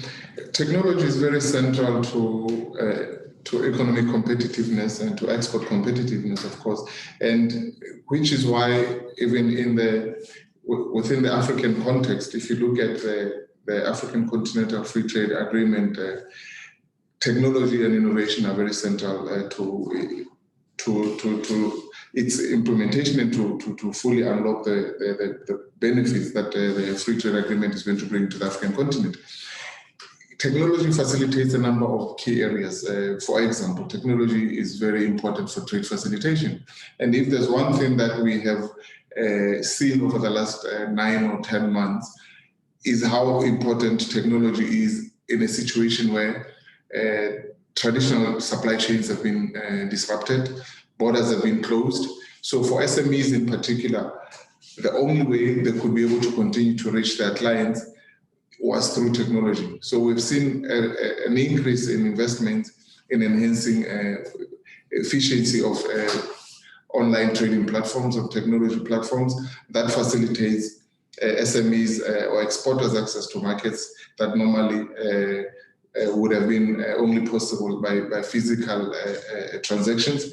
We've also seen an increase in a focus on the importance of ensuring that market information is available. Market information is available at all times, because exporters have to have market information to be able to make decisions on which markets to focus on, but also on how to position themselves in the markets. And this is very important for not just for trade between, for example, the African continent and the rest of the world, but also for intra-Africa trade.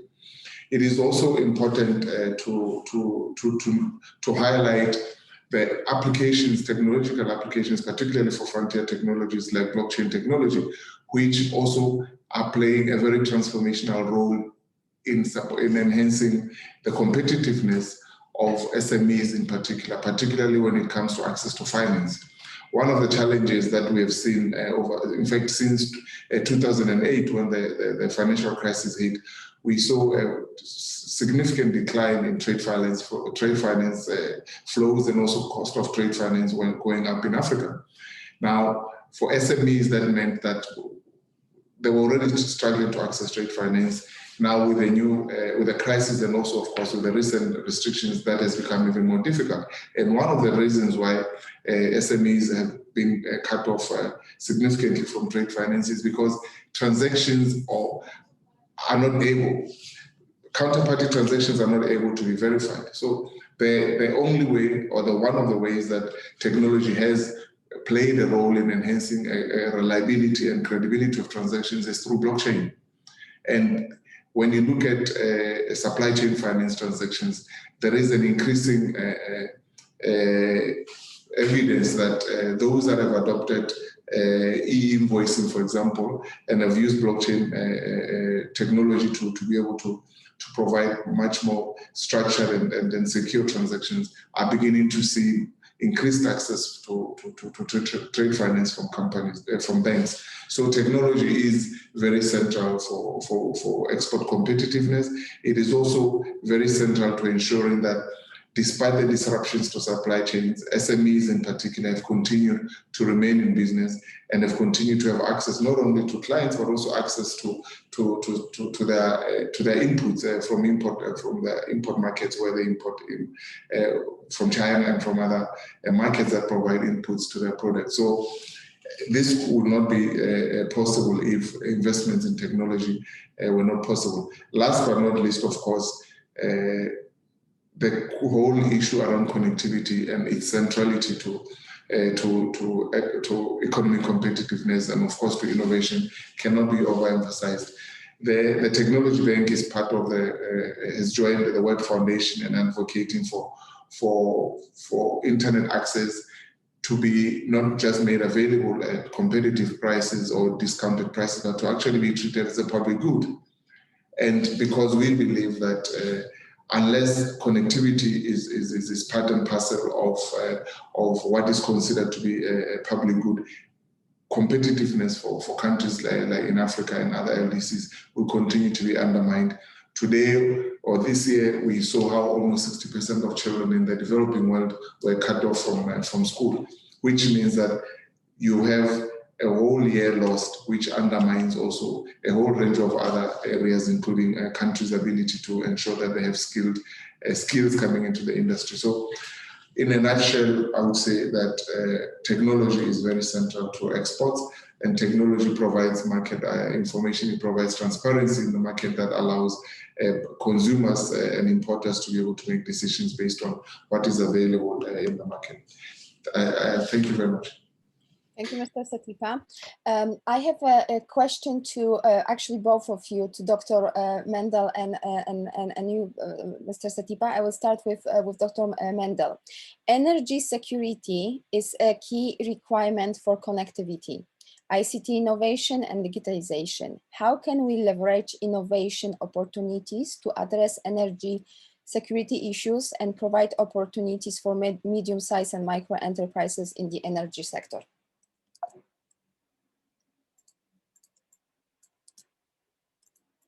I'll leave at this stage the question to Mr. Satipa first. Then I'll try to reply. All my best. Mr. Satipa, can you come back to us with? Yes, Malvin, I'm here. The energy security is a key requirement for connectivity, ICT innovation and digitalization. How can we leverage innovation opportunities to address energy security issues and provide opportunities for medium-sized and micro enterprises in the energy sector? Thank you very much, Malvina, for that. The importance or the centrality of energy security for economic competitiveness. Without electricity, communities cannot trade, communities cannot innovate. Their working trading hours are limited to from 6 to 6 because afterwards it becomes dark. So where you have electricity, you see a transformation of the local economy. Now, technology is at the forefront of the continued pursuit for renewable energy sources that are more sustainable, that are more cost-effective, that are also, of course, consistent and supportive of the global agenda around climate change. Technology is very central to those efforts, whether we're talking about enhancing use of renewable energy sources, moving away from traditional energy sources that have proven to be harmful to the environment. It's very, very important that we continue to use technology. The other important aspect of this is that the more investments and the more technological advancements that we see, cost of energy costs are also falling, which makes energy accessible to communities that traditionally were struggling to be able to benefit from this development. So the more investments are made by governments, by the private sector, and the move towards renewable sources, and the developments in technology that are making connectivity for communities, whether remote or urban, possible, is what will support competitiveness and economic development for the LDCs. And we've seen innovations, for example, around mini grid technologies that have made it possible to electrify or provide electricity and connectivity to communities that traditionally are very remote and were therefore not part of national grids and have continued to remain outside of reach. With technology these days, that is possible, and that has made it possible for those communities to also fully participate in the economy of their country and make them even much more competitive. It also makes it easy, of course, where there's energy, there's also investment flows. Without energy, investment flows do not come, and that undermines economic growth also. So energy security is very central, not just for improved quality of life, but also for economic competitiveness and also for innovation, because without energy security, you cannot innovate because you don't have connectivity. And that is very central to innovation. Thank you very much. Thank you, Mr. Satipa. And I'm going back to Professor Mandal. Okay. So I'll also, echo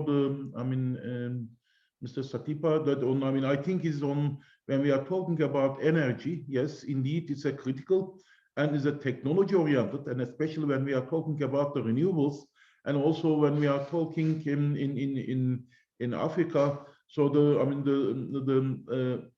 solar is becoming more and more important, and so which we think also, at least from my perspective, that the technology bank, so take this, for example, this critical issue, because to accessibility to energy, it's quite critical. And the ecosystem is changing to more renewables. And there are many potentials, which is already been available technologies. And also in terms of also in terms of the storage side, because in one side to getting the renewables, and also other part is the storage, and so the potential is more moving to more fossil type of the energy to the more renewables, and which I think that in Africa is a more potential in terms of if we have been used very smoothly and also co-creatively, and this could be a kind of a case technology that it could be also worked by the technology bank. Thank you. Thank you, Professor Mandal. And I have a question. We're receiving quite a long list of a question. I would like to ask Dr. Bennu the following question. What is the importance of enhancing financial and technical support to least developed country research and development, science and technology, including strengthening national and regional institutions as appropriate and in line with the LDC's national development priorities? And I'm copying this as well to the chat here. Dr. Bennu?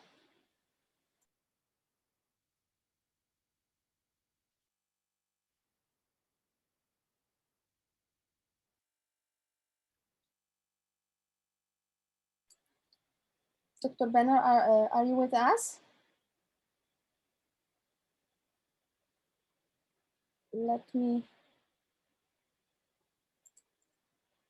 I think maybe we have some problems with the connection. So I have another question that I would like to direct to Dr. Conde. May I know strategies that you have put in place to enhance financial and technical support necessary to promote cooperation and collaboration between research institutions and the private sector to promote research and development and innovation in the field of science and technology, considering that science, technology, and innovation are key to move LDCs towards attainment of higher statuses and attainment of Africa Agenda 263 and SDGs?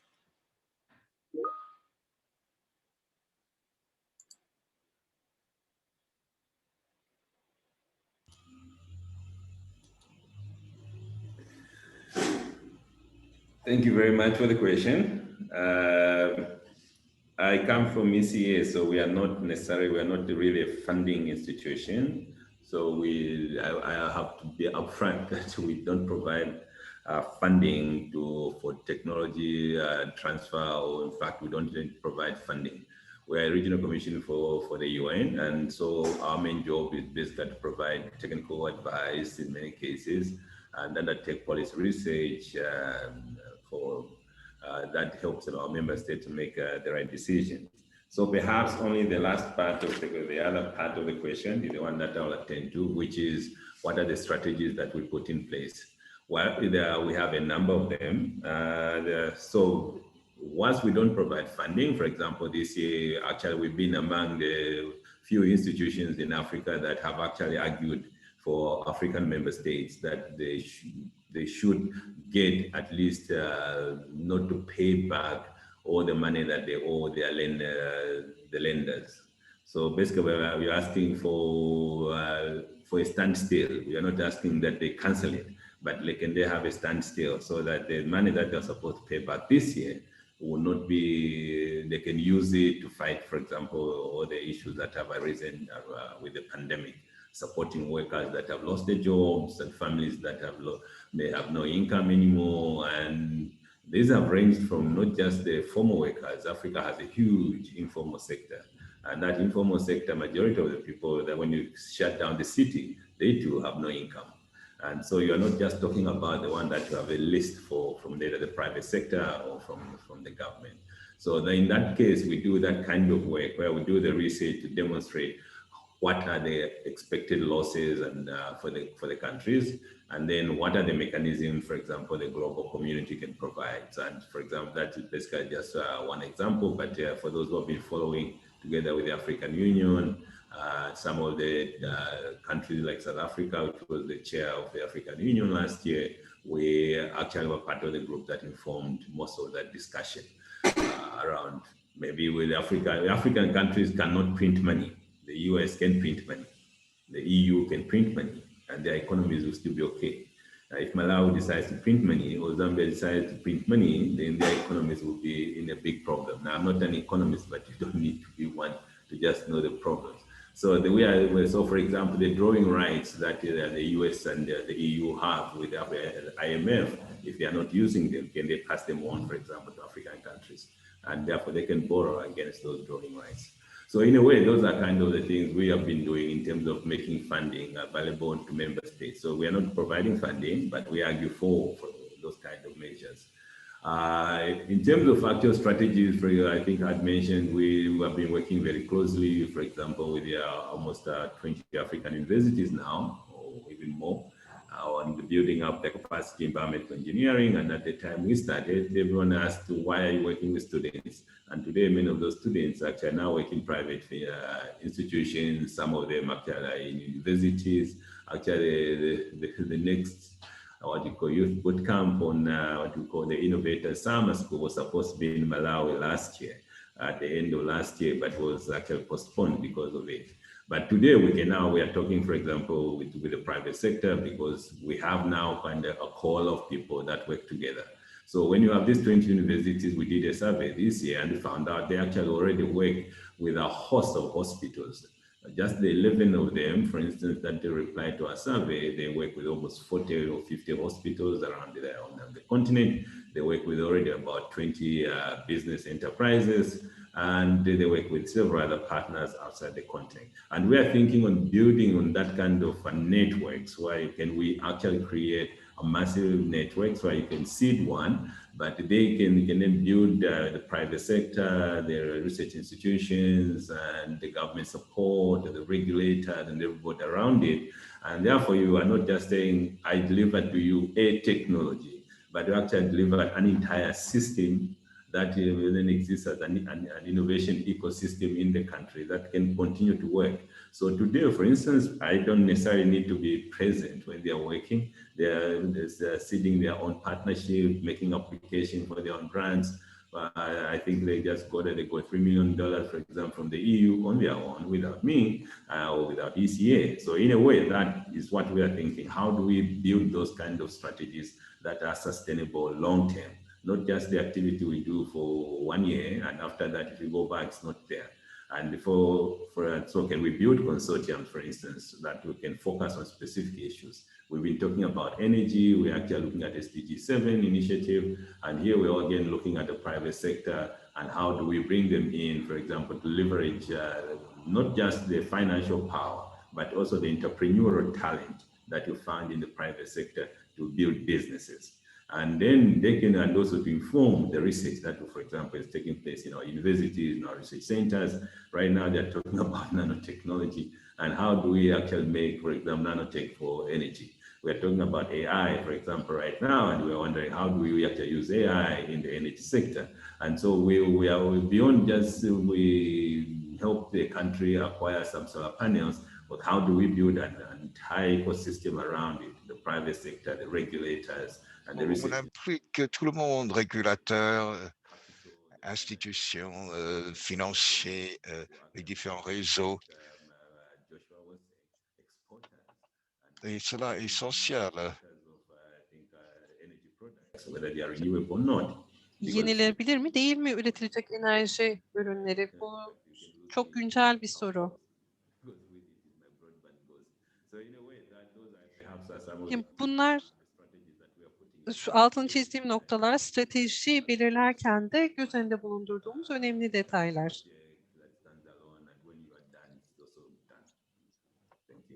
Teşekkürler.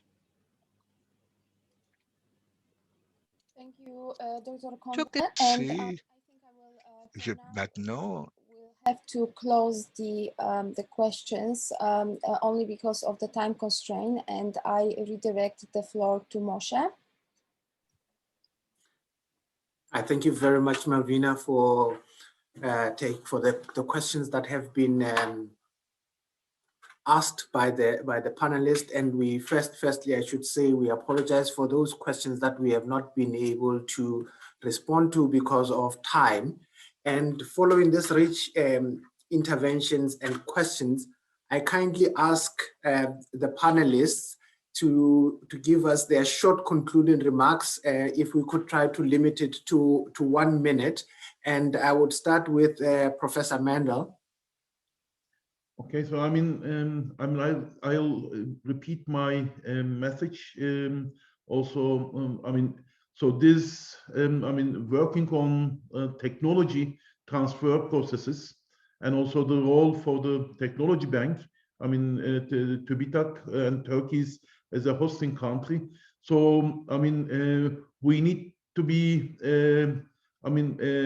to put some prioritization on the type of areas which already been technology bank is working on it, and we should work on form a culture of co-creation. So this is my message, to work on and an impact-oriented type of, just not doing the action, not doing the kind of a action to conclude with a kind of an impact. And the key message is that so create a co-creation ecosystem between the stakeholders, and Turkey will continue to support these efforts. Thank you very much. I thank you very much, Professor Mendel. And I call upon Piers Bisika, if you can give us 1 minute.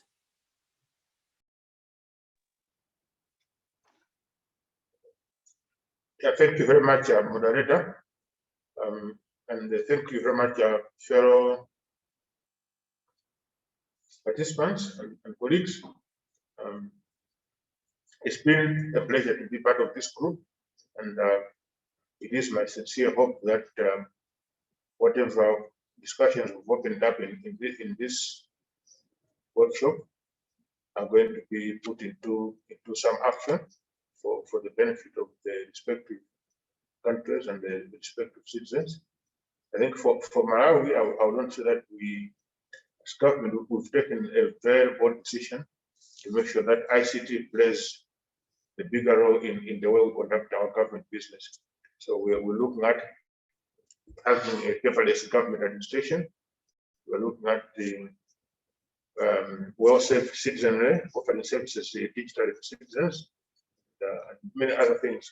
So I really would like to thank also Governor who's taken initiative in this workshop. Thank you very much.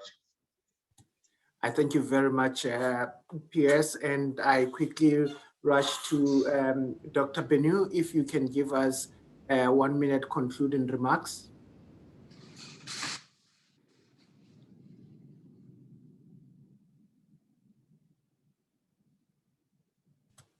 I see we might have a challenge of a connection at this point in time.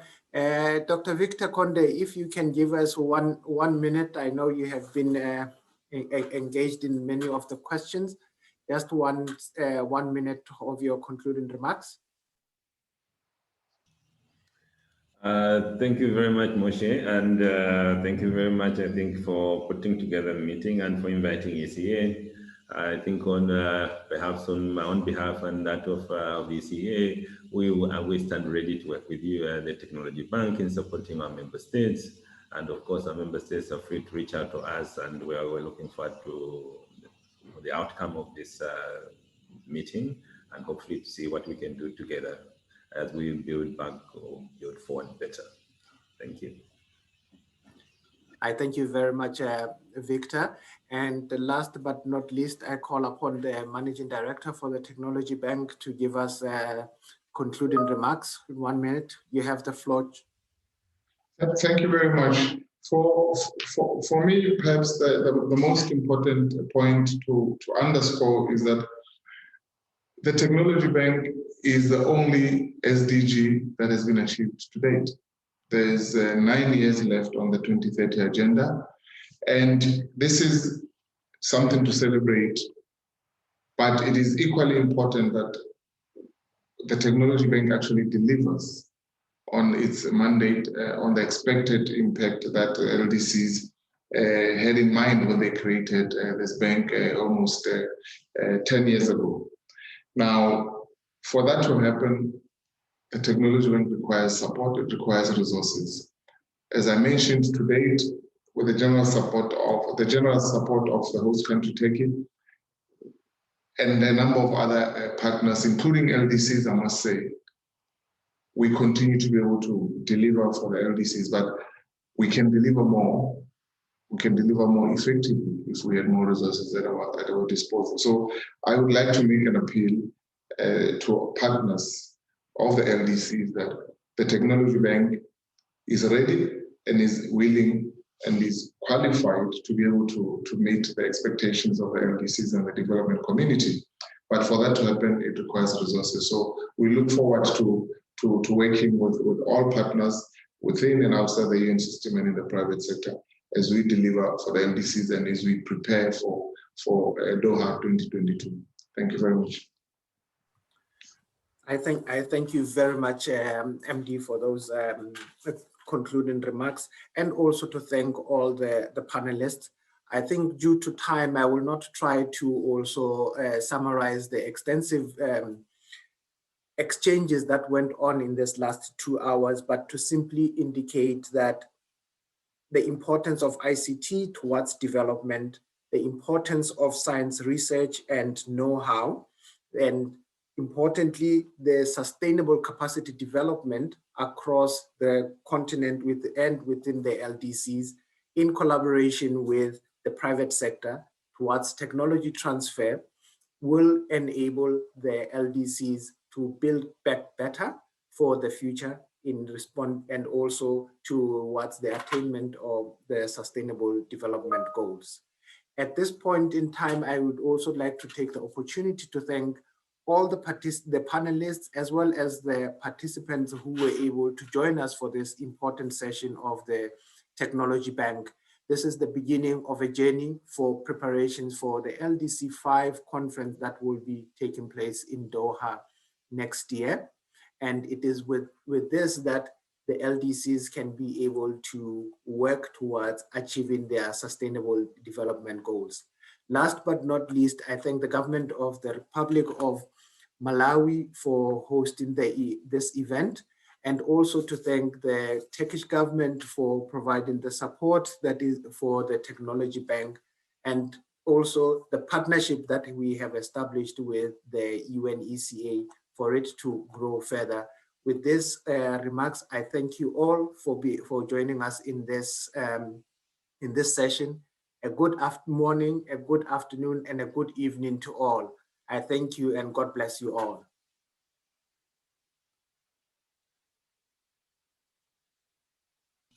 Thank you.